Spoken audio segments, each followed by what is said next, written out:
Hello students, this is the chapter number 6, The Fight from your It So Happened book. So in this lesson we are going to see that there are two boys. One boy is coming from Rajasthan and he is now started to live in village areas, and how he found the pool and how the other boys came and how they fight, then after they become friend. All the story we are going to understand in this chapter. So first, Ranji discovers a pool in the forest and plunges into it for a swim. There is serious trouble between him and someone else over who has right to the pool. A fight ensues. The first round ends in a draw. So students यहाँ पे ये कहना चाहते हैं कि रणजी जो है, जो विलेज में आया है, उससे विलेज में आए हुए ज़्यादा टाइम भी नहीं हुआ है. सो वो कैसे फॉरेस्ट में घूमता है, उससे एक पूल मिलता है. पूल यानी एक छोटा सा तालाब जैसा मिलता है और वो उसमें स्विमिंग करता है. और उसी समय कोई एक और बॉय होता है, वो आता है, दोनों के बीच में फ़ाइट होती है. अब हम स्टार्ट करते हैं lesson. Ranji had been less than a month in Rajpur when he discovered the pool in the forest. यहाँ पे बताया कि रणजी इस गांव में राजपुर में आया हुए उसे अभी 1 महीना भी नहीं हुआ और उसने एक फॉरेस्ट में घूमते घूमते एक तालाब ढूंढ लिया, पुल ढूंढ लिया. It was the height of summer and he school had not yet open and having as yet made no friends in this semi-hill station, he wandered about a good deal by himself into the hills and forests that stretched away interminably on all sides of the towns. अब यहाँ पे क्या बताया है कि जब रणजी गांव में आता है, then at that time he has no friend, कोई फ्रेंड नहीं होता है. और उस टाइम इतनी ज़्यादा गर्मी होती है, स्कूल भी नहीं खुले हुए रहते हैं. तो वो क्या करते हैं, सेमी हिल स्टेशन यानी कि एक छोटा सा गाँव है, गाँव में ठंडक रहती है, तो वो वहाँ पे घूमता रहता है फॉरेस्ट में, हिल्स में, और सब तरफ जो फैले हुए जो फॉरेस्ट है उनमें ही वो अपने आप को खुश करता है. It was hot, very hot at the time of the year and Ranji walk about in his vest and shorts, his brown feet white with chalky dust that flew off from the ground. अभी वो बहुत ज़्यादा गर्मी थी उस time पे, गर्मी के दिन थे. तो रणजी ने सिर्फ अपनी एक वेस्ट यानी कि एक बनियान टी शर्ट टाइप पहन रखा है और शॉर्ट पहन रखा है. शॉर्ट जो आप पहनते हो ना घर में नीचे, उसके ब्राउन फीट यानी कि वो थोड़ा सा सांवला है, तो उस पर भी धूल मिट्टी चिपकी हुई है. द अर्थ वॉज पाच्ड यानी कि बहुत गर्म होना. गर्मी की वजह से जो ज़मीन है वो बहुत गर्म हो चुकी है. द ग्रास भी ब्राउन हो चुकी है. देखा होगा आपने, गर्मी की वजह से जो घास होती है वो पीली पीली हो जाती है. द ट्रीज लिस्टलेस यानी कि अनहैप्पी, बिल्कुल हिल नहीं रहे हैं, गर्मी की वजह से ऐसे ही खड़े हुए हैं. हार्डली स्टरिंग, हार्डली मतलब कोई पत्ता हिल रहा है. Waiting for a cool wind or a refreshing shower of rain, वो जो पेड़ पौधे हैं वो भी बारिश का इंतज़ार कर रहे हैं या फिर किसी ठंडी हवा का इंतज़ार कर रहे हैं. It was on such a day, a hot tired day. अब वो एक दिन था जब बहुत ज़्यादा गर्मी थी, बहुत ज़्यादा गर्मी. और आपने देखा होगा कि इन द समर सीज़न हम बहुत थका हुआ महसूस करते हैं. That Ranji found the pool in the forest. अब ऐसे दिन में रणजी को एक पूल मिल गया, फॉरेस्ट में एक तालाब मिल गया पानी का. The water had a gentle translucency. अब ट्रांसक्लुएंसी क्या होता है, ट्रांसपेरेंट यानी कि क्लीन वाटर है. वो जो पूल में जो वाटर है वो बहुत क्लीन वाटर है. And you could see the smooth round pebbles at the bottom of the pool. Pebbles यानी गोल गोल पत्थर होना. आपने देखा होगा रिवर्स एंड तालाब में छोटे छोटे पत्थर होते हैं. तो यहाँ पे कहने का मतलब ये है कि जो पूल है उसमें जो पानी है इतना क्लियर है कि उसके बॉटम में रहे हुए पत्थर भी क्लियर दिखाई दे रहे हैं.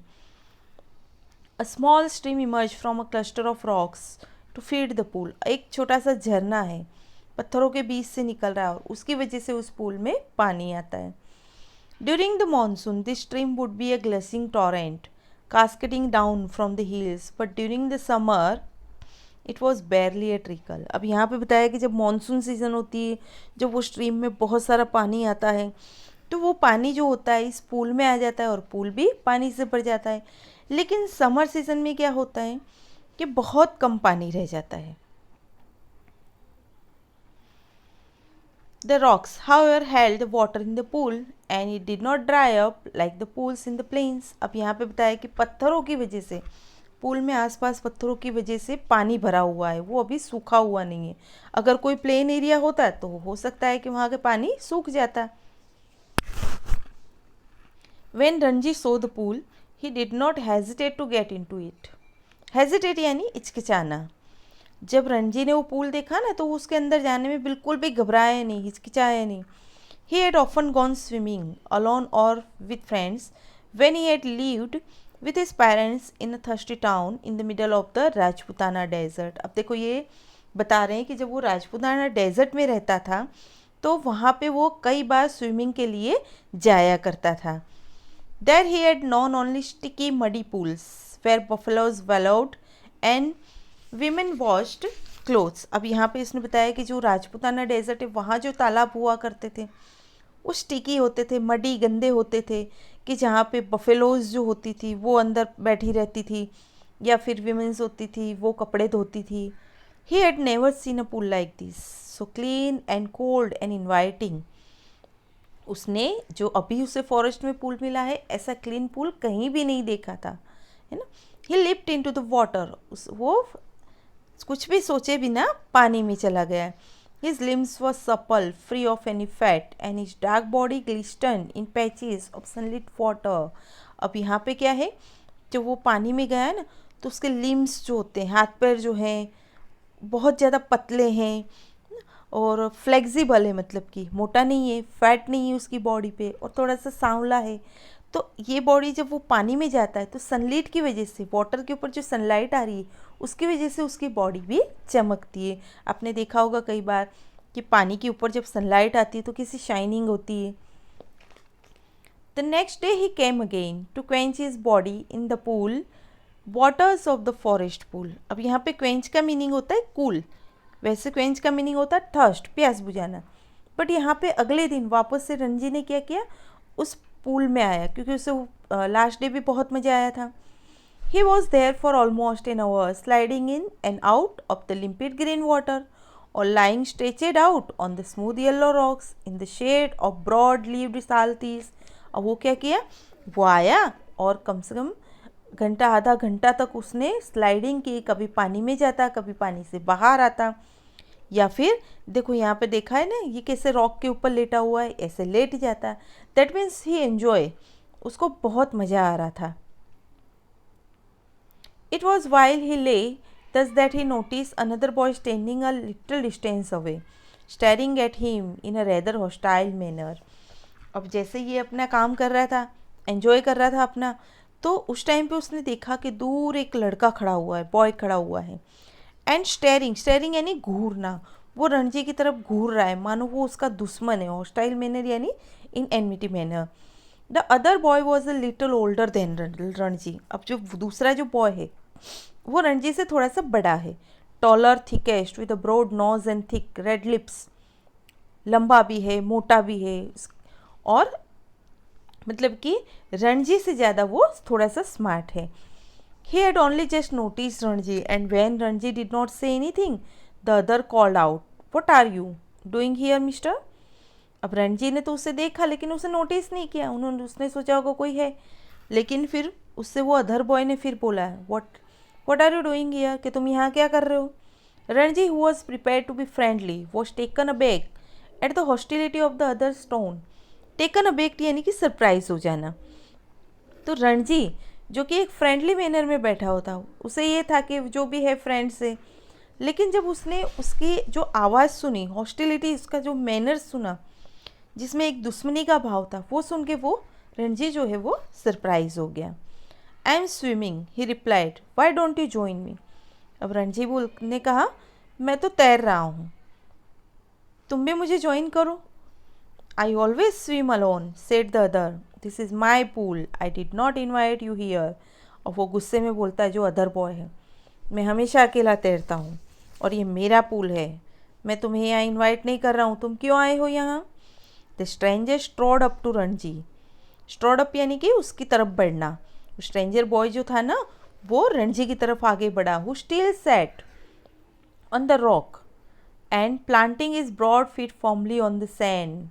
अब यहाँ पे बता रहे हैं कि जैसे ही वो स्ट्रेंजर उसकी तरफ बढ़ता है, लेकिन रणजी को कोई फ़र्क नहीं पड़ रहा है, वो पत्थर पे लेटा हुआ ही है अपने पैरों को फैला के, और ऐसा लग रहा है जैसे उसे कुछ भी फ़र्क नहीं पड़ रहा है। तो यहाँ पे क्या हो रहा है, अब यहाँ पे वो अदर बॉय क्या कर रहा है, don't you know I am a warrior, I do not take replies from villages like you. अब वो अदर बॉय बोलता है तुम जानते नहीं मैं वॉरियर हूँ, मैं योद्धा हूँ, है ना, और मुझे कोई विलेजर्स मेरे सामने जवाब दे वो मुझे पसंद नहीं है। अब यहाँ पे रणजी कहता है so you like to fight with villagers, well I am not a villager I am a fighter. अब रणजी भी उसे जवाब देता है कि अगर तुम्हें रिप्लाई पसंद नहीं है तो उसका मतलब है कि तुम विलेजर्स के साथ लड़ना पसंद करते हो, लेकिन मैं तो विलेजर नहीं हूँ, मैं भी फाइटर हूँ। अब यहाँ पे दोनों के बीच में आर्ग्यूमेंट होने लगी। आई am a warrior, I am a fighter. They had reach and impasse. अब इम्पास क्या होता है कि डेडलॉक, एक ऐसी जगह पे पहुंच गए कि जहाँ पे कोई वे ही नहीं था, कोई झुकना ही नहीं चाहता था। One had said he was a warrior and the other had proclaim himself a fighter. एक कह रहा था मैं वॉरियर हूँ, रणजी कह रहा था मैं फाइटर हूँ। There was little else that could be said. इसके अलावा दोनों कुछ बोल ही नहीं रहे थे। You understand that I am a warrior, said the stranger, feeling that perhaps this information has not penetrated रणजी's head। अब उस अदर बॉय को क्या लगा कि मेरे ऐसा कहने से रणजी को कोई फ़र्क नहीं पड़ रहा है। उसने क्या किया, समझ में नहीं आ रहा है कि मैं वॉरियर हूँ, लेकिन कहने के बाद भी स्ट्रेंजर को लगा कि रणजी को तो कोई असर ही नहीं हो रहा है। आई हैव हर्ड यू से 3 times। अब रणजी रिप्लाई करता है सुना मैंने, तुमने 3 बार कहा कि तुम वॉरियर हो। Then why are you not running away. अब अदर बॉय बोलता है जब तुमने सुना तो तुम यहाँ से जा क्यों नहीं रहे हो, भाग क्यों नहीं रहे हो। I am waiting for you to run away. अब रणजी उल्टा जवाब देता है कि मैं तो ये सोच रहा हूँ तुम यहाँ से भाग जाओ। I will have to beat you, said the stranger, assuming a violent attitude, showing Ranji the palm of his hand. अब यहाँ पे क्या करता है वो अदर बॉय, मतलब हाथ का जो मुट्ठी बना के मुक्के का इशारा करता है और कहता है कि शायद मुझे तुम्हें मारना पड़ेगा। I am waiting to see you do it. Ranji कहता है मैं भी यही इंतज़ार कर रहा हूँ कि तुम कब मारो। You will see me do it, said the other boy. अच्छा तुम मुझे ऐसा देखना चाहते हो। Ranji waited. The other boy made strange hissing sound. Strange hissing sound यानी कि अजीब सी आवाज़ निकालता है। They stared each other in the eye for almost a minute. अब दोनों एक दूसरे की आंखों में घूर रहे हैं, आंखों से आंखें मिला रहे हैं। Then the warrior slapped Ranji across the face with all the force he could master. अब यहाँ पे वॉरियर ने क्या किया कि उसने अपनी पूरी ताकत लगा के रणजी के फेस पे एक मुक्का मारा, जोर से चांटा मारा।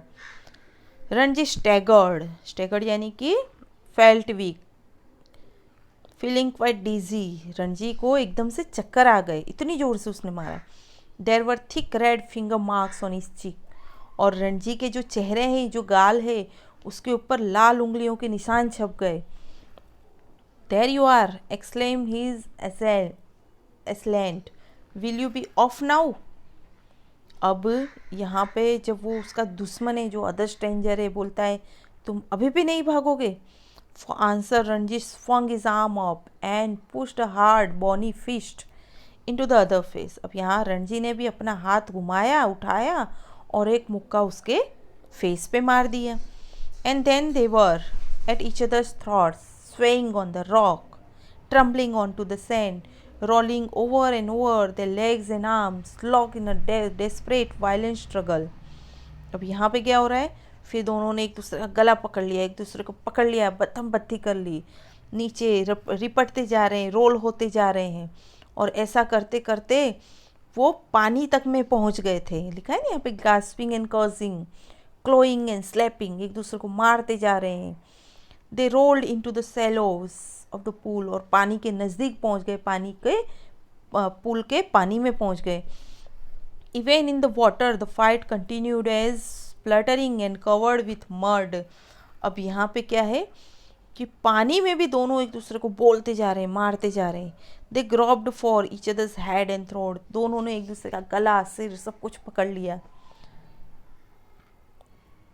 देखो यहाँ पे पिक्चर में भी देखने को मिल रहा है। But after 5 minutes of frenzied unscientific struggle, यहाँ पे फ्रेंजिड यानी कि वायलेंट स्ट्रगल, जिसका कोई मीनिंग ही नहीं है। ऐसे लड़ाई हो रही दोनों के बीच में।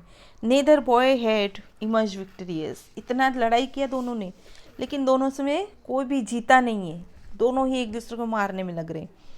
Their bodies having with exhaustion they stood back from each other making tremendous efforts to speak।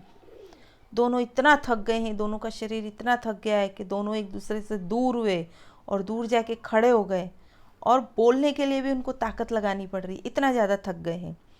Now now do you realise I am a warrior growls the stranger. अब स्ट्रेंजर क्या कहता है, अब तुझे मालूम चला मैं वॉरियर हूँ। Do you know I am a fighter said Ranji with difficulty. दोनों हाँफते जा रहे हैं और बोलते जा रहे हैं। रणजी भी बोल रहा है कि अब तुम्हें पता चला मैं भी फाइटर हूँ। They gave a moment's consideration to each other's answers and in that moment of silence there was only their heavy breathing and the rapid beating of their hearts. दोनों ही एक दूसरे से बोलने की कोशिश कर रहे हैं, एक दूसरे को आंसर देने की कोशिश कर रहे हैं, लेकिन दोनों ही अनेबल हो रहे हैं। सिर्फ उनकी जो सांसें चल रही तेज तेज और उनकी जो हार्ट बीट तेज तेज चल रही वही सुनाई दे रही है। Then you will not leave the pool. अब यहाँ पे वॉरियर बोलता है इसका मतलब तुम ये पूल नहीं छोड़ोगे। रणजी कहता है आई विल नॉट लीव इट, मैं नहीं छोड़ूंगा। देखा होगा तुमने दो बच्चे रहते कैसे जीत पे चढ़ जाते, ऐसे ही यहाँ पे ये हो रहा है। Then we shall have to continue the fight. वो अदर बोल रहा है कि हाँ तो फिर इसका मतलब है हमें फाइट को फिर कंटिन्यू करना होगा। ऑल राइट, रणजी कहता है कोई बात नहीं। But neither boy moved, neither took the initiative. लेकिन दोनों में से कोई भी आगे नहीं बढ़ा, किसी ने भी आगे कदम नहीं बढ़ा है, क्योंकि दोनों ही थक चुके थे। The warrior had an inspiration. अब वॉरियर को एक आइडिया आया, इंस्पिरेशन मीन्स एक न्यू आइडिया आया। We will continue the fight tomorrow, he said, कि अब हमारी लड़ाई जो है हम कल लड़ेंगे। He said if you dare to come here again tomorrow we will continue this fight and I will not show you mercy as I have done today. अब यहाँ पे जो स्ट्रेंजर है ना वो अपनी बड़ाई हाँक रहा है कि अगर तुम कल यहाँ दिखे, इस पूल में दिखे, तो हमारी फ़ाइट को हम कंटिन्यू करेंगे, और आज जैसे मैंने तुम पर दया दिखाई ऐसे मैं कल नहीं दिखाऊंगा। जबकि रियलिटी क्या है, दोनों ही थक चुके हैं। I will come tomorrow, I will be ready for you. Ranji कहता है मैं कल आऊँगा और मैं तुम्हारे साथ लड़ाई करूँगा। They turn from each other then and going to their respective rocks put on their clothes and left the forest by different routes. अब ऐसा कह के दोनों एक दूसरे से ऑपोजिट दिशा में चले गए, और जाके उन्होंने जिस रॉक्स पे अपने कपड़े उतार के रखे थे ना, उन कपड़ों को पहना और फॉरेस्ट में अलग अलग रास्तों पर चल गए। तो स्टूडेंट्स ये हमारा पार्ट 1 था। अब नेक्स्ट वीडियो में हम पार्ट 2 देखेंगे। Thank you.